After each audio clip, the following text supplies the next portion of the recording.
ఒకే తాటి మీదకు వచ్చి ఉమ్మడి అభ్యర్థి వంశీని గెలిపించడమే ఉమ్మడి పార్టీల లక్ష్యమని విశాఖ జిల్లా టీడీపీ అధ్యక్షులు గండి బాబ్జీ అన్నారు. విశాఖ టీడీపీ కార్యాలయంలో టీడీపీ జనసేన పార్టీల ఉమ్మడి సమన్వయ సమావేశం నిర్వహించారు.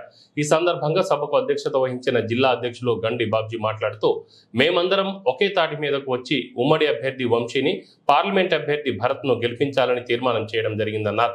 రాష్ట్రం ఇప్పటికే అప్పుల్లో కూరుకుపోయిందని అన్నారు. వంశీ కృష్ణ శ్రీనివాస్ మాట్లాడుతూ, జగన్ ప్రభుత్వాన్ని బంగాళాఖాతంలో కలిపివేసే రాష్ట్రాన్ని కాపాడుకోవాలని అన్నారు.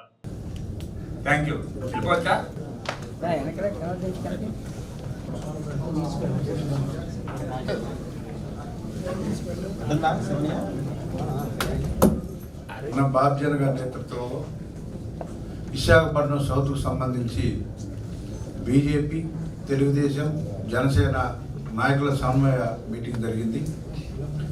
అందరి కోరిక ఒకటే, అందరం కలిసిమెలిసి జగన్మోహన్ రెడ్డి ప్రభుత్వాన్ని బంగాళాఖాతంలో కలపాలి, ఈ రాష్ట్రాన్ని అభివృద్ధి చేసుకోవాలి, ఈ రాష్ట్ర భవిష్యత్తుని కాపాడుకోవాలి అన్న ఏకైక లక్ష్యంతో ముందుకెళ్తా ఉన్నాం. ప్రజల కోరిక ఒకటే, మా పిల్లలకి ఉద్యోగాలు ఇస్తే చాలు, ఆయన ప్రతిరోజు బటన్ నొక్కాల్సిన అవసరం లేదు.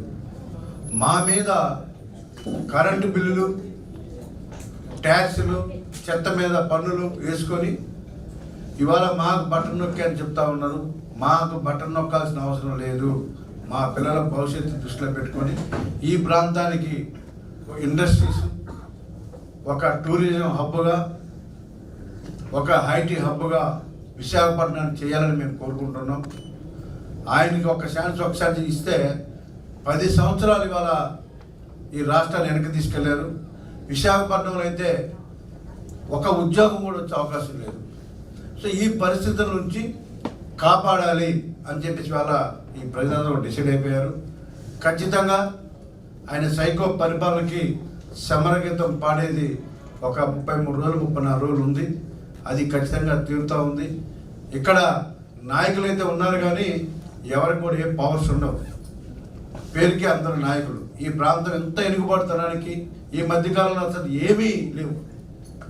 ఎక్కడా కూడా ఒక ఉద్యోగం కల్పించే పరిస్థితులు కూడా లేవు.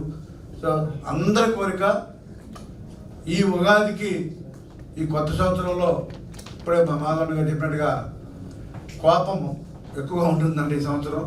ఆ కోపం అంతా కూడా జగన్మోహన్ గారు చూపించడానికి ప్రజలు రెడీగా ఉన్నారు. కాబట్టి అతి త్వరలో చంద్రబాబు నాయుడు గారి ఆధ్వర్యంలో ఒక అద్భుతమైన పరిపాలన కొనసాగబోతూ ఉంది. మోడీ గారు, పవన్ కళ్యాణ్ గారు అండగా ఉంటారు. ఒక అద్భుతమైన పరిపాలన ఈ ప్రాంతాన్ని అభివృద్ధి చేసుకోవడానికి జరగబోతుందని చెప్పేసి తెలియజేస్తా ఉన్నా. విశాఖ దక్షిణ నుంచి నాకు, అలాగే ఎంపీగా భర్త గారికి అవకాశం ఇవ్వాలని చెప్పేసి మనస్ఫూర్తిగా విశాఖపట్నం దక్షిణ ప్రజల్ని కోరుకుంటున్నాను. 3 పార్టీల జాయింట్ మీటింగ్ పెట్టాలని ఆదేశించిన మీదట మా పెద్దలు మరి ఆ మీటింగ్ పెట్టడం జరిగింది. దాంట్లో మరి మేమందరం కూడా ఒకే త్రాటిపైకి వచ్చి మా అభ్యర్థులు ఎవరైతే ఉన్నారో ఎంపీ అభ్యర్థి భర్త గారు, ఎమ్మెల్యే అభ్యర్థి వంశీ గారిని కూడా గెలిపించాలని చెప్పి ఒక తీర్మానం గట్టిగా మా కార్యకర్తల మీద తీసుకున్నాం. సో ఈ సందర్భంగా మీకు చెప్పేది ఒకటే, ఈరోజు రాష్ట్రంలో పరిస్థితులన్నీ కూడా మనం మీకు చాలాసార్లు చెప్పాం. ఇటువంటి మూర్ఖుడు మళ్ళీ పరిపాలనలోకి వస్తే ఈ రాష్ట్రాన్ని మొత్తం అమ్మేస్తాడు. ఇప్పటికే సగం ఆస్తులు అమ్మేసి ఆ డబ్బు తెచ్చి డీబీటీ అని చెప్పి బటన్ నొక్కుతానని చెప్పి రాష్ట్రాన్ని సర్వనాశనం చేసి ఈవేళ మనల్ని అందరినీ కూడా అప్పుల్లో ఉంచారు. ప్రతి తలకాయ మీద కూడా ఈవేళ 3-4 లక్షలు అప్పు ఉంది. సో ఈ అప్పులు ఇవన్నీ తీర్చుకోవాలంటే ఒక సరైన నాయకుడు వచ్చి ఎలా అయితే కుటుంబాన్ని ఒక మంచి పెద్ద దారిలో పెడతారో అట్లాగే ఒక మంచి నాయకుడు ఈ రాష్ట్రాన్ని పరిపాలించాలంటే కంపల్సరిగా రేపు ఈ 3 పార్టీల మరి ముఖ్యమంత్రి చంద్రబాబు నాయుడు గారు అయితే కానీ రాష్ట్రానికి మంచి జరగదని మా ఉద్దేశం. తప్పనిసరిగా వ్యూహాత్మకంగా ఈ ప్రాంతంలో పనిచేసి గతంలో ఈ ప్రాంతంలో బీజేపీ ఒకసారి గెలవడం జరిగింది. అలాగే ఈ ప్రాంతంలో అనేక ఏవైతే సమస్యల పరిష్కారానికి తప్పనిసరిగా భారతీయ జనతా పార్టీ కేంద్ర ప్రభుత్వం సహకారాన్ని కూడా అందిస్తుందని, ఆ విధంగా ఈ యొక్క ప్రాంత సమస్యలను పూర్తిగా పరిష్కరిస్తామని చెప్పి, అలాగే ఈ ఎన్నికల సందర్భంగా ఇంకొక విషయం, ముఖ్యంగా వైసీపీ ప్రభుత్వం అనేక రకాల అరాచకాలు చేస్తూ ముఖ్యంగా ఓటర్స్ ని మభ్యపెట్టే విధంగా దొంగ ఓట్లు కూడా పెద్ద ఎత్తున నమోదు చేసింది. దానిపైన ఇప్పటికే తెలుగుదేశం పార్టీ ఒక మొత్తం వ్యూహాత్మకంగా ఎన్ని దొంగ ఓట్లు నమోదయ్యాయి, ఏ విధంగా డూప్లికేట్ ఓట్ని నమోదు చేశారు, ఇప్పటికే ఇవ్వటం జరిగింది. ఈసీ వెంటనే చర్యలు తీసుకొని వాటిని డిలీట్ చేయాలని చెప్పి మేము కోరుతున్నాం. అలాగే దీంతో పాటు కోడ్ వైలేషన్స్ కూడా పెద్ద ఎత్తున వైసీపీ జరుగుతుంది. వైవి సుబ్బారెడ్డి గారికి పెద్ద ఎత్తున పోలీస్ ఎస్కాట్ ఇచ్చి ప్రజల్ని భయభ్రాంతులు గురి చేసే పరిస్థితి ఏర్పడింది.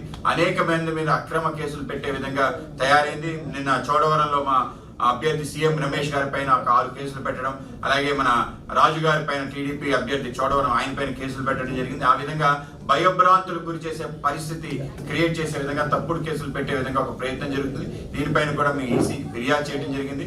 కనుక ఈ ప్రాంతంలో కూడా ఆ విశాఖపట్నంలో కూడా ఇటువంటి పోకడలు రాకుండా ప్రజలందరూ అప్రమత్తంగా ఉండి తప్పనిసరిగా ఉమ్మడి అభ్యర్థులు విశాఖ పార్లమెంట్ కి భరత్ గారిని, అలాగే అసెంబ్లీకి బీజేపీ, జనసేన, టీడీపీ అభ్యర్థులు పెద్ద ఎత్తున గెలిపించాలని చెప్పి మేము కోరుతున్నాం. ఆ విధంగా ఈ రాష్ట్రంలో పవన్ కళ్యాణ్ గారు, చంద్రబాబు నాయుడు గారి పర్యటనతో పాటు నరేంద్ర మోడీ గారు కూడా రాబోతున్నారు. ఆయన కార్యక్రమం కూడా పెద్ద ఎత్తున చేయాలి, మనందరం కలిసి జయప్రదం చేయాలని కోరుతూ గండి బాబ్జీ గారు అనేక రకాల విషయాలు మీకు తెలియజేస్తారు. మేము తప్పనిసరిగా రాబో కాలంలో మన వంశన్న గారి యొక్క గెలుపుకి కృషి చేసి తప్పనిసరిగా అఖండ మెజార్టీతో పంపిస్తామని చెప్పి ఈ సందర్భంగా తెలియజేస్తాం.